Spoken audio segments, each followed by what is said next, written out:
الوطن يا للوطن يا للوطن حب الوطن من الإيمان ولا تكن من الحرمان. Assalamualaikum warahmatullahi wabarakatuh.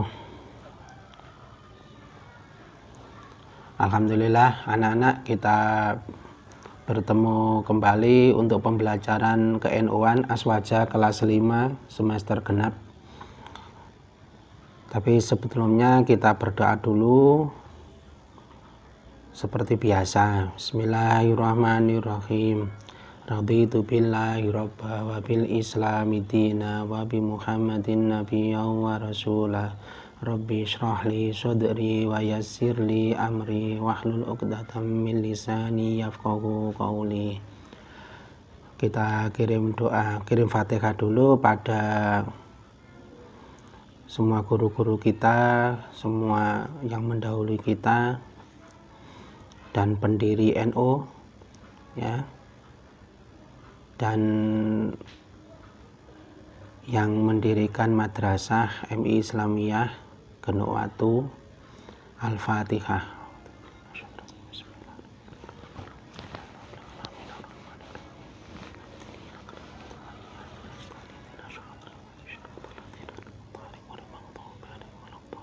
Amin.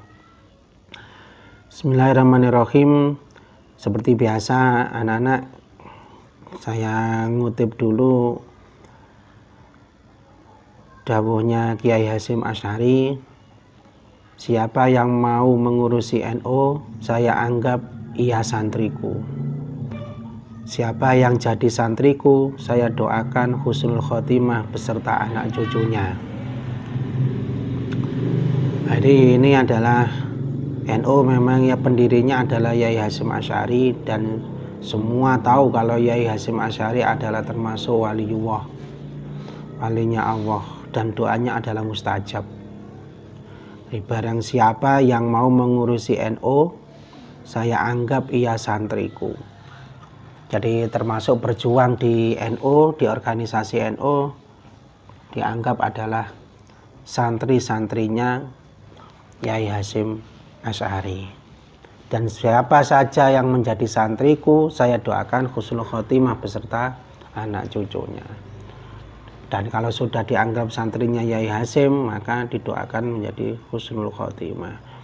Jadi karena itulah banyak santri-santri yang mondok ke Tebu Ireng, jadi mau mondok ke Tebu Ireng, atau yang kuliahnya di Unhas ya, atau IKH dulu, itu yang ingin dianggap sebagai santrinya Kiai Hasyim Asy'ari. Atau yang kalau tidak mondok di sana, ya cukup anak-anak bisa meramaikan kegiatan NU, entah itu masuk di dalam jajaran pengurusan atau masuk atau mengikuti kegiatan-kegiatan amaliyah NU seperti yasinan, tahlilan yang ada di kampung-kampung. Termasuk milik NU adalah madrasah yang ada tulisannya LP Ma'arif. Itu kan juga milik NU, jadi LP Ma'arif. Ya seperti madrasah kita ini. Nah, itu untuk kata pengantar.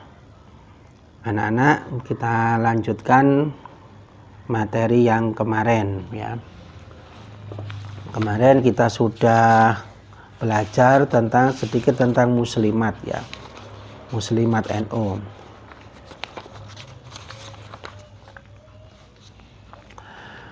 Yang selanjutnya kita pelajari adalah halaman 5. Ya, halaman 5 mungkin nanti sampai halaman 9 mungkin. Ya tergantung nanti ya, pokoknya tergantung nanti. Bismillahirrahmanirrahim. Gerakan Pemuda Ansor atau disebut dengan GP Ansor. Jadi Gerakan Pemuda Ansor atau disebut dengan GP Ansor. Sejarah kelahiran GP Ansor. Sejarah lahirnya GP Ansor tidak bisa dilepaskan dari sejarah panjang kelahiran dan gerakan NU itu sendiri. tahun 1921 telah muncul ide untuk mendirikan organisasi pemuda secara intensif.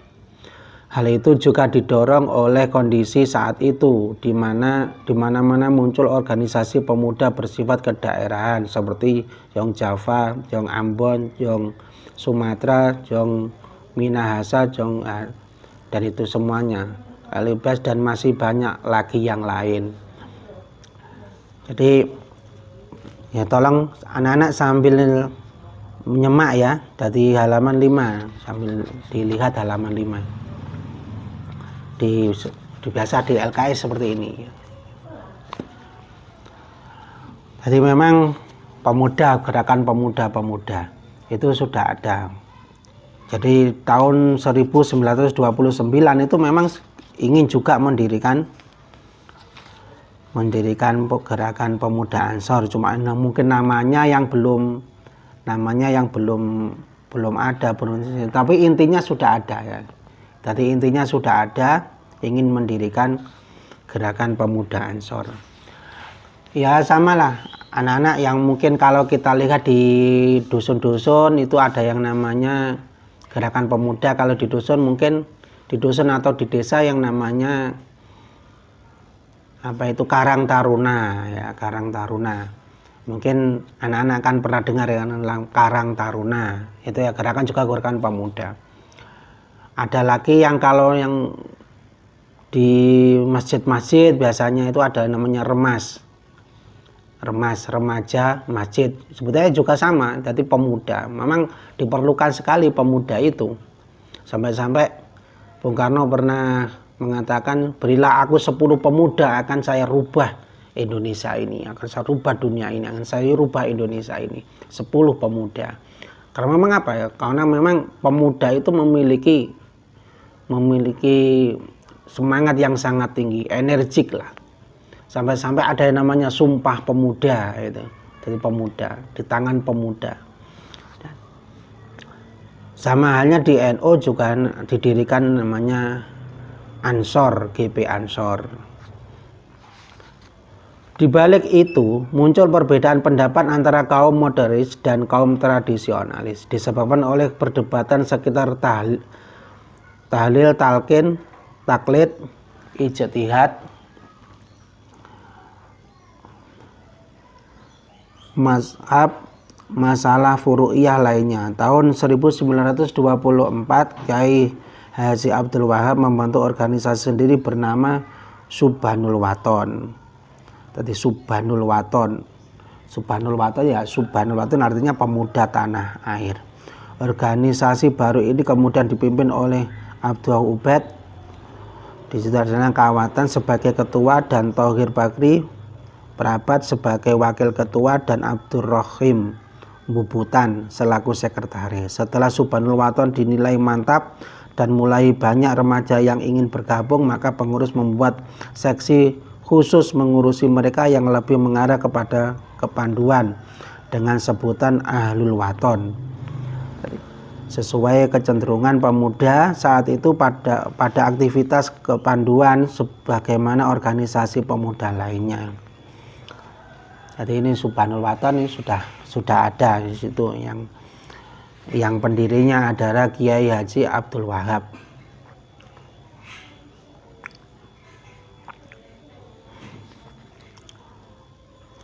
Setelah NU berdiri tanggal 31 Januari 1926, aktivitas organisasi pemuda pendukung Kiai Haji Abdul Wahab, pendukung NU agak mundur karena beberapa tokoh puncaknya terlibat kegiatan NU. Meskipun demikian, tidak secara langsung Subhanul Waton menjadi bagian dari organisasi NU. Jadi Subhanul Waton ini memang dulunya sudah ada ya, dari sebelum NU itu sendiri berdiri. Jadi NU berdirinya kan tahun 1926. Padahal inisiatif untuk mendirikan pemuda ini sudah muncul pada tahun 1921. Jadi 5 tahun lebih inisiatif itu sudah ada sebelum daripada NU. Jadi NU-nya baru didirikan tahun 1906, sedangkan Subhanul Waton inisiatifnya sudah tahun 1921. Ya. Atas inisiatif Abdullah Ubaid akhirnya pada tahun 1931 terbentuklah Persatuan Pemuda Nahdlatul Ulama atau PPNU namanya ini. Tadi namanya nanti berganti-ganti. Tadi Persatuan Pemuda Nahdlatul Ulama PPNU. Kemudian tanggal 14 Desember 1932 PPNU berubah nama menjadi Pemuda Nahdlatul Ulama atau PNU. Pada tahun 1934 berubah lagi menjadi Ansor Nahdlatul Ulama atau ANU. Meski ANU sudah diakui sebagai bagian dari NU, namun secara formal organisasi belum tercantum dalam struktur NU. Hubungannya masih hubungan personal. Tadi karena memang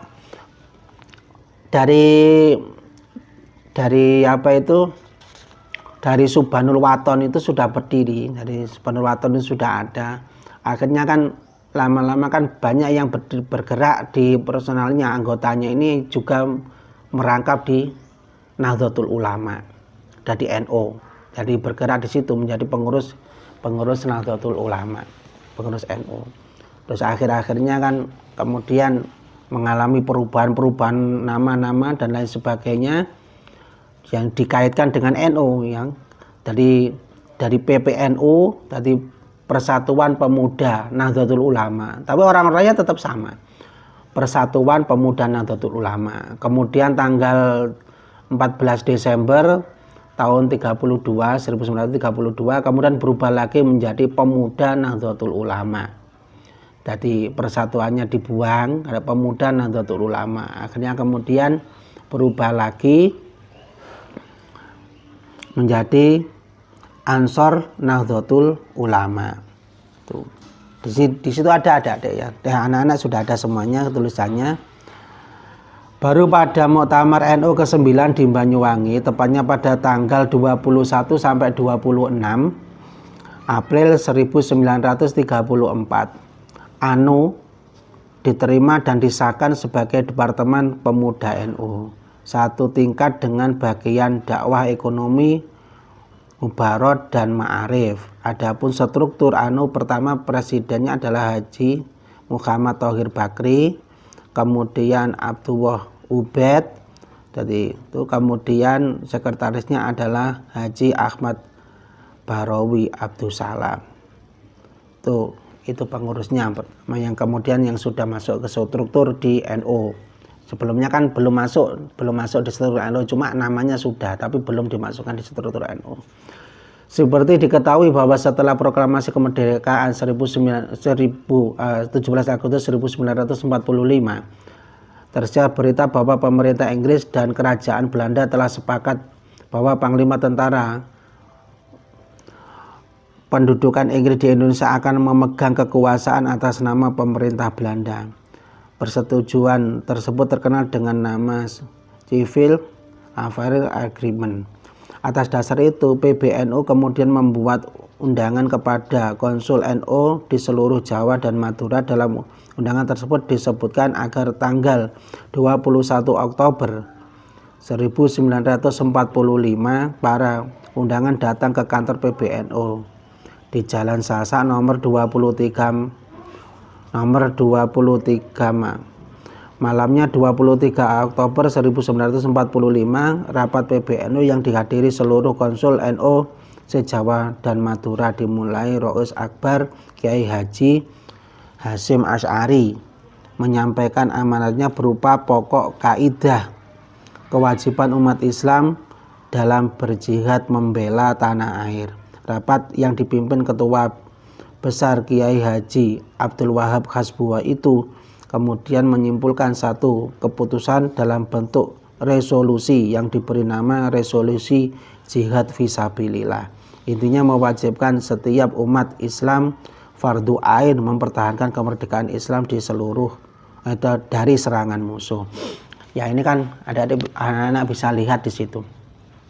Dari mulai dari ada yang namanya resolusi jihad, atau yang sekarang itu diperingati tanggal berapa? Tanggal 22 ya. Tanggal 22 ya, Oktober disahkan ada resolusi jihad sebagai kelahiran apa sebagai hari santri. Dan itu karena memang setelah kemerdekaan Republik Indonesia diproklamasikan tanggal 17 Agustus 1945, itu kan penjajah itu kan akhirnya akan menduduki lagi. Jadi penjajah mau datang lagi ke Indonesia untuk memegang kekuasaan lagi. Jadi itu kamu kan diwajibkan untuk jihad pemuda-pemuda itu, dan pemuda NU inilah kemudian yang dibuat. Jadi sekarang kalau kemudian ada orang kok memusuhi Banser, memusuhi NU, kan lucu karena memang tidak melihat sejarah seperti ini. Kemudian ujuk-ujuk mau Indonesia dirubah menjadi khilafah atau apa, itu kan karena memang tidak melihat sejarah. Bagaimana sejarah itu? Dari dulu itu sudah berperan aktif, NU itu sudah berperan aktif untuk melawan penjajah yang disebut resolusi jihad itu. Banser itu sangat keren sekali ya. Sangat keren. Zaman kalau lihat di Banser kan banyak yang Banser sekarang ini. Karena memang Banser ini memang niatannya atau tulus karena cinta tanah air. Jadi bentengnya itu. Sampai pernah itu ada seorang pelukis kan begitu. Ada seorang pelukis. Sebetulnya pelukis ini bukan dulunya juga bukan orang Islam. Jadi pelukis di karya besar, banyak karya besar itu melukis tokoh-tokoh siapa saja. Ternyata di situ ada lukisan yang sangat besar, itu adalah lukisan Yai Hasyim Asy'ari. Jadi lukisan Yai Hasyim Asy'ari. Sebetulnya dulunya bukan Islam. Kemudian ditanya, ya kenapa kamu kok melukis orang ini? Ditanya orang NU lah, Yai NU. Kenapa kamu melukis ini, Yai Hasyim Asy'ari? Jawabnya singkat, orang tersebut pelukis ternama itu orang Cina tapi di Indonesia. Kalau tidak ada beliau, kalau tidak ada beliau, Indonesia sudah tidak ada lagi. Jadi, kalau tidak ada beliau, Indonesia sudah tidak ada lagi. Artinya apa? Diakui oleh orang non-Muslim, bahkan orang Cina, kalau memang peran Yai Hasyim Asy'ari, pendiri NU itu sangat berperan banyak sekali dalam kemerdekaan Republik Indonesia, mempertahankan tanah air itu. Karena memang kalau ke ziarah ke makam Tebu Ireng itu kan di sana kan jadi termasuk pahlawan nasional itu adalah Yai Hasyim Asy'ari. Sampean kudu bangga. Dari Jombang lah. Sudah bangga. Jadi NU itu adalah menjadi organisasi yang dari dulu memang sudah terkenal itu adalah mempertahankan tanah kelahiran kita, tanah lahir kita atau bangsa kita, negara tercinta yaitu negara Indonesia.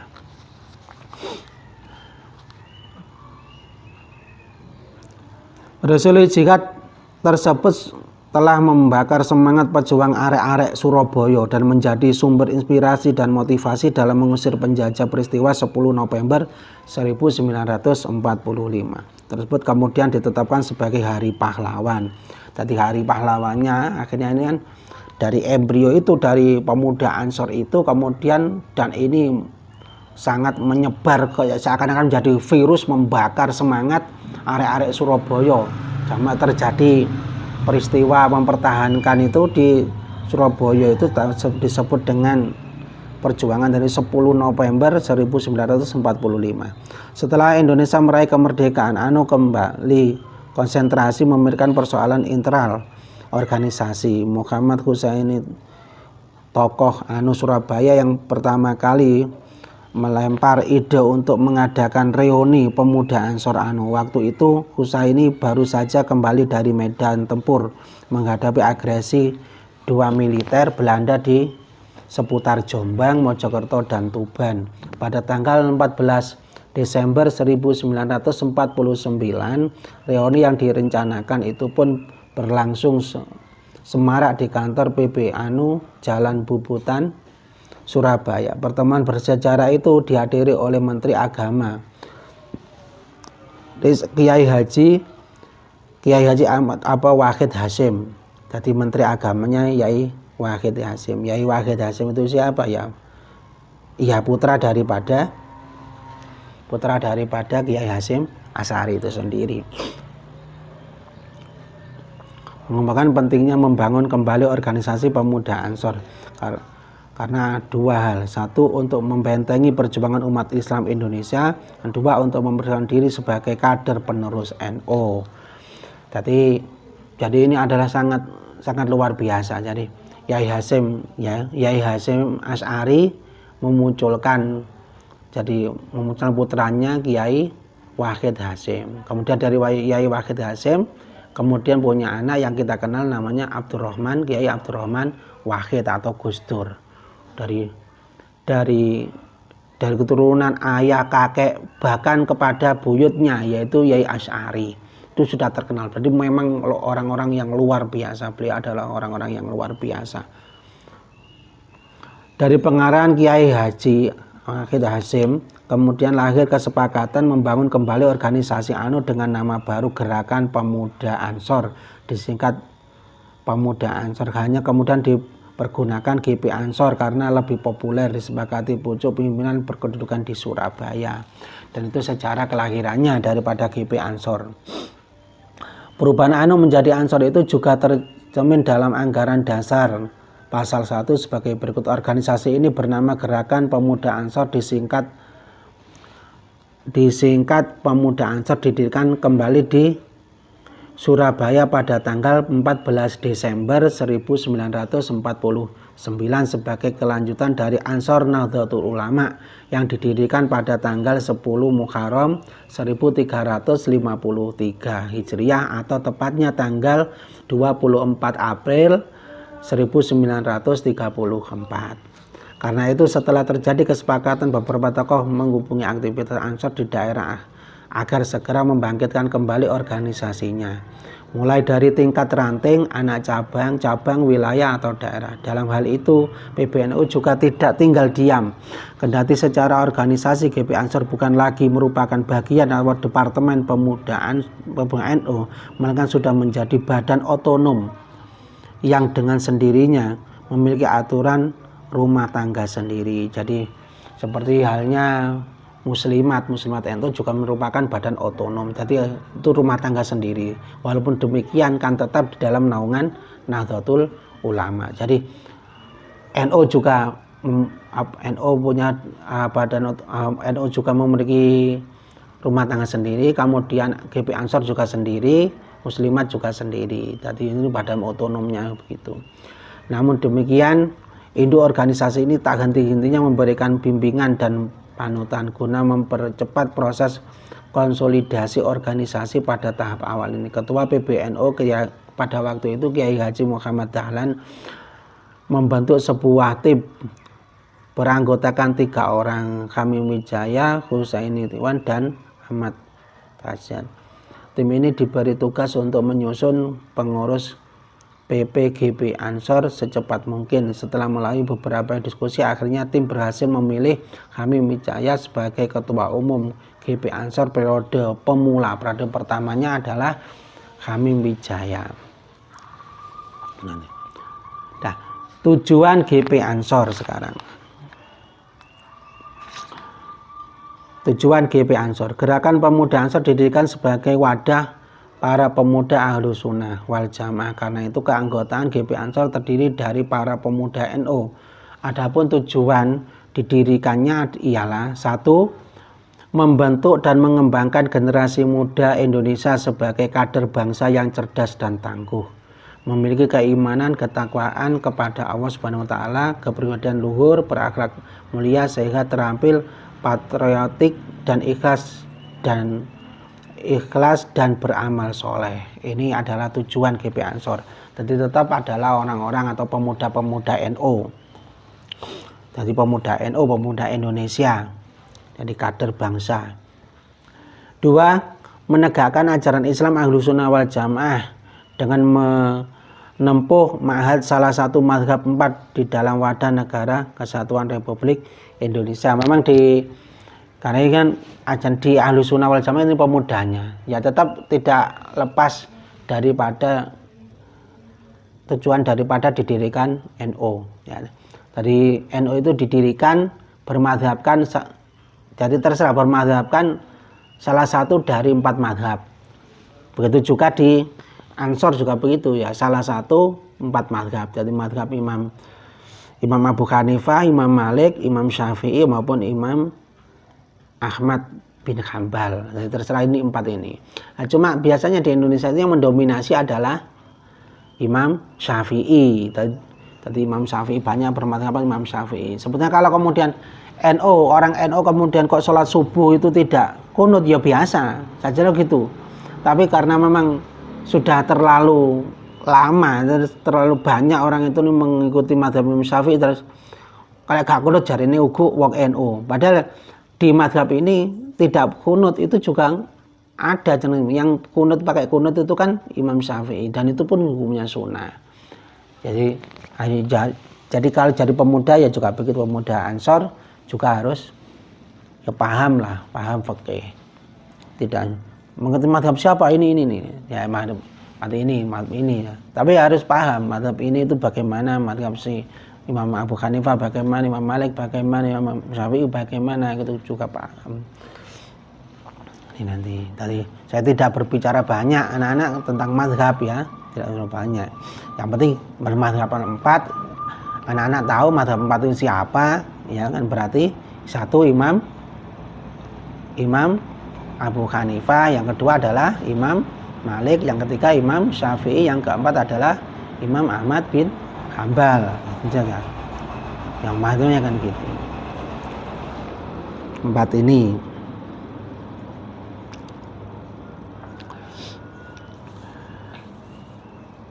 Nomor 3, berperan secara aktif dan kritis dalam membangun nasional demi terwujudnya cita-cita kemerdekaan Indonesia yang berkeadilan, berkemakmuran, berkemanusiaan, dan bermartabat bagi seluruh rakyat Indonesia yang diridhoi Allah Subhanahu wa taala.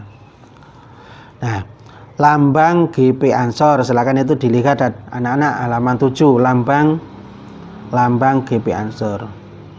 Ya tetap di situ mesti ada bintangnya, dan bintangnya itu adalah 9. Lambang GP Ansor berupa gambar segitiga sama sisi dengan garis tebal di luar dan garis tipis di dalam. Bisa dilihat. Dalam bingkai segitiga terdapat gambar bulan sabit yang dikelilingi 9 bintang. Lihat ya. Itu. Sebuah bintang besar terletak di atas, 4 bintang di sebelah kanan dan 4 bintang di sebelah kiri. Pada bintang besar terdapat 3 sinar di bawah dan 5 sinar di atas. Ya, coba itu dilihat. 3 sinar di bawah, 5 sinar di atas. Terdapat tulisan Ansor, gambar tersebut berwarna putih di atas kain berwarna hijau. Susunan GP Ansor. Struktur kepengurusan GP Ansor sebagai berikut.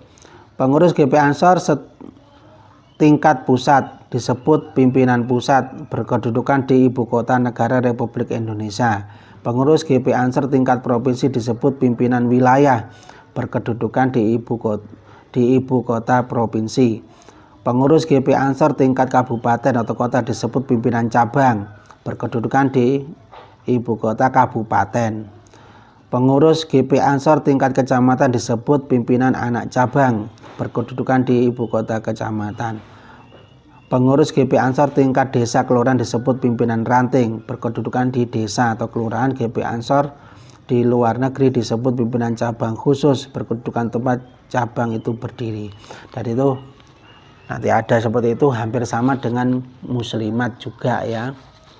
Cuma biasanya yang agak beda itu kan di NU-nya. Yang NU-nya kesebutannya yang di tingkat kecamatan itu kan MWC ya, MWC, Majelis Wakil Cabang ya, Majelis Wakil Cabang. Tapi untuk di GP Ansor disebut dengan pimpinan anak cabang ya, di istilah pimpinan anak cabang. Yang kemarin juga di Muslimat NU kan juga ada ya, Muslimat NU yang berada di kecamatan juga pimpinan anak cabang PAC. Di NU dulu juga namanya PAC, tapi kan akhirnya tahun berapa itu kan dirubah menjadi MWC ya. Untuk yang NU-nya saja. Terus ada lagi yang di luar negeri, itu ada yang di luar negeri untuk yang di GP Ansor. Selain itu GP Ansor memiliki perangkat organisasi yang dibentuk sesuai dengan kebutuhan GP Ansor. Perangkat organisasi dalam GP Ansor yang terpenting ialah Barisan Ansor Serbaguna atau dengan Banser ya. Barisan Ansor Serbaguna. Banser didirikan dalam Kongres GP Ansor ke-7 di Jakarta pada tahun 1968. Banser merupakan pasukan terlatih yang berfungsi serbaguna terutama dalam bidang pertahanan dan keamanan. Fungsi utama Banser. 1. Fungsi kaderisasi. Banser merupakan perangkat organisasi Gerakan Pemuda Ansor sebagai kader terlatih untuk pengembangan kaderisasi di lingkungan Gerakan Pemuda Ansor. 2. Fungsi dinamisator. Banser merupakan perangkat organisasi Gerakan Pemuda Ansor yang berfungsi sebagai pelopor penggerak program-program Gerakan Pemuda Ansor. Dan yang ketiga adalah fungsi stabilisator, yaitu Banser merupakan perangkat organisasi Gerakan Pemuda Ansor yang berfungsi sebagai pengaman program-program sosial kemasyarakatan Gerakan Pemuda Ansor. Nanti fungsinya itu 3 itu seperti kaderisasi, ya kaderisasi, dinamisator dan stabilisator. Jadi 3 itu ya. Nanti dipahami lagi. Bisa dilihat di halaman 8. Kader ya, sebagai fungsi kaderisasi karena memang melatih, mengkader ya, mengkader. Jadi teman adik-adik kalau lihat umpamanya kan di Ansor itu kan ada yang namanya kalau sebelum masuk Ansor, anggota Ansor biasanya kan dikader dulu, dilatih dan lain sebagainya. Dan itu ya Banser latihannya seperti tentara, dikader. Kemudian ada lagi yang sebagai dinamisator yang memang sebagai penggerak program-program Gerakan Pemuda Ansor. Itu. Yang ketiga adalah fungsi stabilisator, yaitu memang sebagai pengamanan program-program yang berada di Gerakan Pemuda Ansor. Yang biasanya fungsinya yang paling terlihat itu kalau di Ansor itu biasanya yang sekarang ya, kalau ada apa itu anak-anak kalau ada kegiatan seperti kalau di Ngora ada ta'aruf, kegiatan apa saja, ta'aruf atau memang itu perayaan apa karnaval dan lain sebagainya, pasti Banser pasti terlihat di situ. Pengajian pasti ada, setiap keramaian dan apa saja, pokoknya ada ramai, ada acara apa, Banser itu siap untuk mengawal. Dan yang berpakaian itu ya, berpakaian seperti tentara itulah anak-anak itu Banser. Bukan seperti tentara, tapi tidak pakai pistol. Kalau yang ada pistolnya itu kan tentara. Yang Banser itu nggak pakai pistol. Nggak pakai pistol, biasanya pakai tongkat, ya, pakai tongkat. Oh, tapi keren kok. Itu keren. Banser itu keren.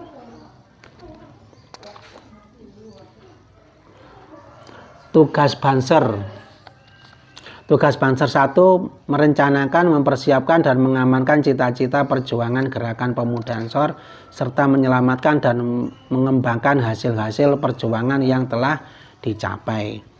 Dan yang 2, melaksanakan program sosial kemasyarakatan dan program pembangunan yang berbentuk rintisan dan partisipasi. Yang ketiga, membantu terselenggaranya sehingga rekam rata di lingkungan gerakan pemuda Ansor dan lingkungan sekitar. Jadi itu tugas Banser. Jadi mempersiapkan dan mengamalkan cita-cita perjuangan gerakan pemuda Ansor. Jadi Banser. Cara gampangannya itu ginilah anak-anak. Umpamanya itu yang di organisasi umpamanya cara mudah untuk memahami. Banser itu tentaranya NU. Nah, itu lebih mudah. Jadi Banser itu tentaranya NU. Tidak hanya sebetulnya ke situ, walaupun miliknya itu adalah miliknya Ansor, tapi tugasnya itu ya seperti itu. Jadi Banser itu tentaranya NU gitu saja. Itu lebih mudah. Hubungannya ya dengan mengamankan, memberi keamanan dan lain sebagainya, itu Banser. Pokoknya anak-anak kalau mau cita-cita nggak jadi tentara ya jadi Banser dan nggak apa-apa. Seragamnya hampir sama kok. Jadi kan keren. Jadi kalau ditanya apa cita-citamu, jadi Banser. Nah, keren itu sudah. Ya anak-anak, ini sudah cukup. Ini karena memang musimnya pandemi, jadi kita belajarnya lewat video ya. Lewat video atau bisa nanti kalau yang tidak punya paketan banyak ya bisa dibaca sendiri ya di LKS-nya itu. Kalau mungkin males baca dan sebagainya atau ya silakan dibuka di YouTube atau di sini nanti seperti itu. Mudah-mudahan pertemuan kali ini anak-anak itu kita dapat ilmu yang manfaat dan barokah. Al-Fatihah.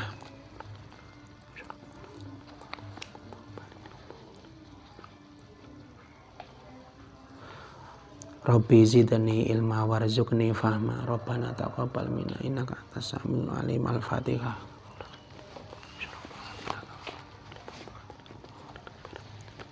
Assalamualaikum warahmatullahi wabarakatuh.